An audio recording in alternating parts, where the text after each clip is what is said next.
जय श्री राम दोस्तों, मैं हूं उत्कर्ष, आपका स्वागत करता हूं आपकी YouTube चैनल में। आशा करता हूं आप सभी अच्छे होंगे और इन्वेस्टिंग कर रहे होंगे। आज का हमारे जो वीडियो का टॉपिक है वो है फ्लेक्सी कैप फंड। आखिर ये फ्लेक्सी कैप फंड क्या होते हैं, इनमें रिटर्न ज्यादा मिलता है कि कम मिलता है, रिस्क हाई रहता है या फिर मॉडरेट रहता है, सब कुछ समझेंगे इसके बारे में।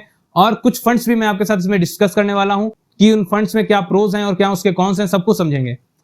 तो वीडियो में आगे बढ़ने से पहले अगर आपने अभी तक चैनल को सब्सक्राइब नहीं किया है तो चैनल को सब्सक्राइब कर दीजिएगा और बेल आइकन को जरूर दबा दीजिएगा, जिससे आपको नए वीडियोस का अपडेट मिलता रहे। तो शुरू करते हैं आज का वीडियो।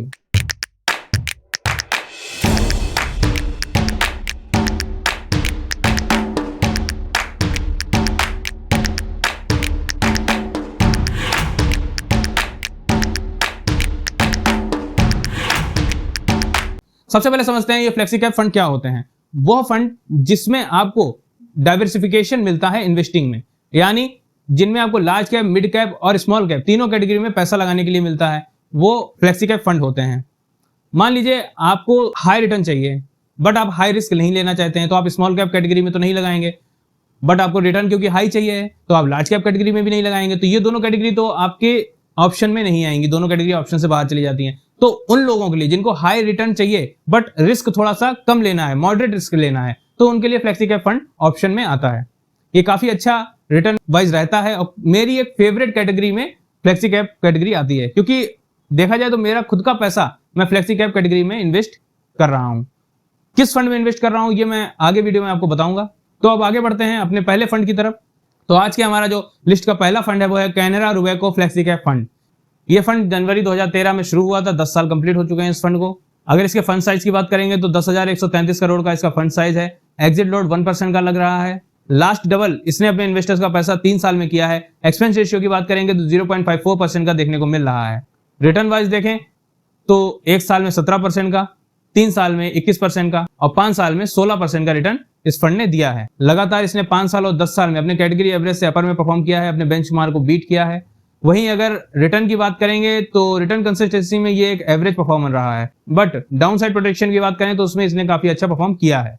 तो फंड काफी अच्छा देखने को मिल रहा है, ठीक रिटर्न भी दिया है।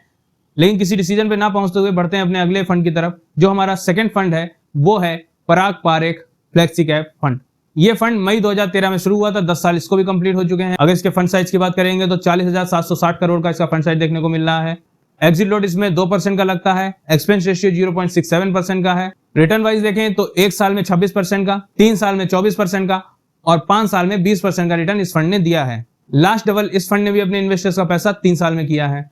रिटर्न वाइज देखें तो कंसिस्टेंसी काफी अच्छी देखने को मिल रही है। वहीं अगर डाउन साइड प्रोटेक्शन की बात करें तो वो भी काफी अच्छा देखने को मिलता है।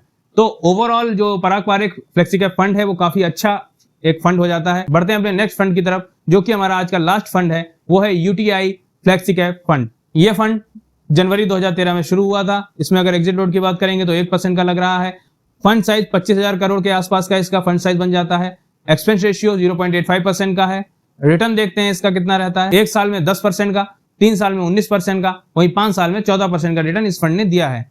तो रिटर्न वाइज तो काफी अच्छा नहीं देखने को मिल रहा है। जो मैंने आपको भी ऊपर के 2 फंड बताए हैं उसके हिसाब से इसमें रिटर्न तो काफी अच्छा नहीं देखने को मिल रहा है। लास्ट डबल इस फंड ने भी अपने इन्वेस्टर्स का पैसा 3 साल में किया है।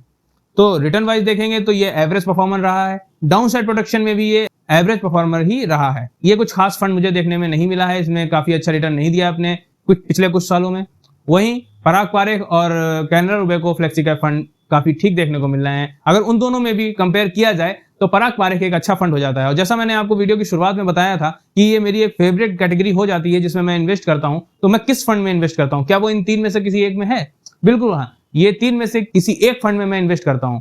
इन तीनों फंड्स में से मैं किस फंड में इन्वेस्ट करता हूं ये आप मुझे कमेंट बॉक्स में गेस करके बताएंगे, और जिसका भी कमेंट सही होगा उसका कमेंट पिन कर दिया जाएगा। वीडियो अगर आपको अच्छा लगा है, जानकारी पसंद आई है तो वीडियो को लाइक करिएगा, चैनल को सब्सक्राइब करिएगा और अपने दोस्तों के साथ शेयर करिएगा। मिलते हैं अगले वीडियो में, तब तक के लिए धन्यवाद।